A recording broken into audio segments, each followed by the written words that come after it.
நான் ஆண்டவரின் அடிமை, உமது சொற்படியே எனக்கு நிகழட்டும் என்று தம்மையே இறைவனுக்கு முழுமையாக கையளித்த தூய கன்னிமரியாவின் விண்ணேற்பு பெருவிழாவை இன்று நாம் கொண்டாடுகின்றோம்.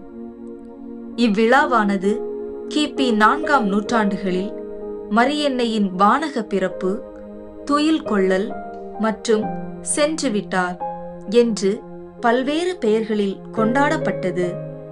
கிபி 580ஆம் ஆண்டு பிரான்ஸ், சிரியா போன்ற நாடுகளில் மரியன்னையின் பெயரால் கொண்டாடப்பட்டு வந்த இந்த விழா கிபி 690ஆம் ஆண்டு இங்கிலாந்து நாட்டில் விண்ணக பிறப்பு விழா என்ற பெயரில் கொண்டாடப்பட்டிருக்கின்றது.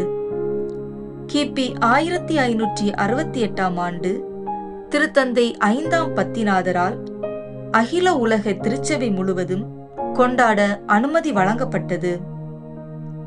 புனித மரியன்னை உடலோடும் ஆன்மாவோடும் விண்ணகத்திற்கு எடுத்துக் கொள்ளப்பட்டார். இந்த மரியன்னையின் விண்ணக பிறப்பை திருத்தந்தை 12ஆம் பத்திநாதர் 1950ஆம் ஆண்டு திருச்சபையின் விசுவாச கோட்பாடாக அறிவித்தார். புனித டமாசின் என்பவர் இறைவனை தன் உடலில் தாங்கியவரும் தன் ஆன்மாவை ஒரு வாழ் ஊடுருவ கையளித்தவருமாகிய புனித மரியன்னை விண்ணேற்றம் அடைந்தது உண்மையே என்று பதிவு செய்கிறார். கத்தோலிக்க திருச்சபையில் இவ்விழாவானது பெருவிழாவாகவும் கடன் திருநாளாகவும் அனுசரிக்கப்படுகிறது. ஆண்டுதோறும் ஆகஸ்ட் மாதம் 15ஆம் நாள் இவ்விழாவானது கொண்டாடப்படுகிறது.